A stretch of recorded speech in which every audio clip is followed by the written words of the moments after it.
Hello guys, അപ്പം ഞങ്ങൾ ഇന്ന് അമ്പലത്തിൽ പോവുകയാണ്. അമ്മമ്മയുടെ വീട്ടിനടുത്തുള്ള ഒരു അമ്പലമാണ് നല്ലൂർ ശിവക്ഷേത്രം. അപ്പോൾ ഞങ്ങൾ ഓണം വെക്കേഷന് അമ്മമ്മയുടെ വീട്ടിലേക്ക് വന്നതാണ്.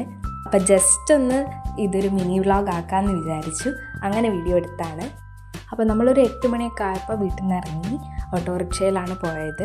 ഓട്ടോന് പോവുകയാണെങ്കിൽ നമുക്കൊരു 10 മിനിറ്റ് മതി അവിടെ എത്താൻ. അങ്ങനെ കാഴ്ചകളൊക്കെ കണ്ട് നമ്മൾ അമ്പലത്തിലേക്ക് പോവുകയാണ്. വളരെ നല്ലൊരു സ്ഥലമാണ് കേട്ടോ ഈ ഭാഗങ്ങളൊക്കെ. അങ്ങനെ ഞങ്ങൾ ഉദയങ്ങളൊക്കെ കണ്ടു. പണ്ട് അമ്മയൊക്കെ സ്കൂളിൽ പോകുന്നത് ഈ വഴിയിലൂടെയായിരുന്നു. അവർ പണ്ട് നടന്നു പോകുന്നതൊക്കെ ഇതിലൂടെയായിരുന്നു. അങ്ങനത്തെ ഓരോ കഥകളൊക്കെ ഞങ്ങൾക്ക് പറഞ്ഞു തന്നു.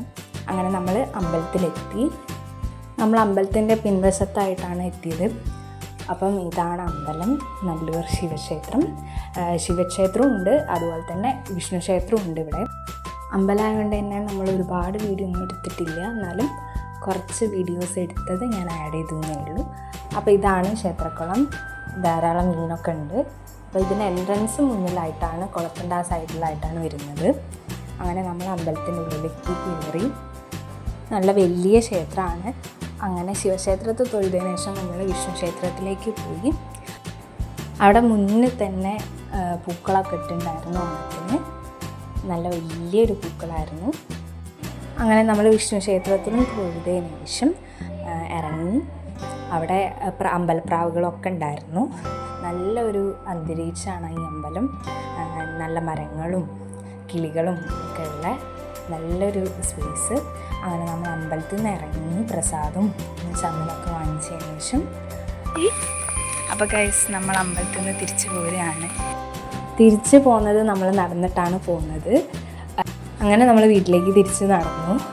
നല്ല രസമായിരുന്നു. പുതിയ കാഴ്ചകളൊക്കെ കണ്ട് ഇങ്ങനെ നടക്കാൻ. വഴിയിലൊക്കെ നിറച്ചും ഡെക്കറേറ്റിംഗ് ബൾബുകളും തോരണങ്ങളൊക്കെ തൂക്കിയിട്ടുണ്ട് നബിദിനാഘോഷത്തിന് വേണ്ടിയിട്ട്. അപ്പം അതൊക്കെ ഞങ്ങൾ കണ്ട് ഇങ്ങനെ നടക്കുകയായിരുന്നു. ഓരോ ഇടവഴികളിലൂടെയാണ് നമ്മൾ നടന്നു പോയത്. പിന്നീട് ഒരു വലിയൊരു പാടമുണ്ടായിരുന്നു. അങ്ങനെ നമ്മൾ പാടമൊക്കെ കണ്ട് വീട്ടിലേക്ക് എത്തി. പോണ വഴിയിൽ ഓരോ കുഞ്ഞു പുതിയ കാര്യങ്ങളും ഞങ്ങളിങ്ങനെ വീഡിയോ എടുത്ത് ഇറക്കുമായിരുന്നു. അങ്ങനെ നമ്മൾ വീട്ടിലെത്തി. അപ്പോൾ ഇത്രയേ ഉള്ളൂ നമ്മുടെ കുഞ്ഞി വ്ളോഗ്. അപ്പോൾ വീഡിയോ ഇഷ്ടപ്പെട്ടെങ്കിൽ ലൈക്ക്, ഷെയർ ആൻഡ് സബ്സ്ക്രൈബ്.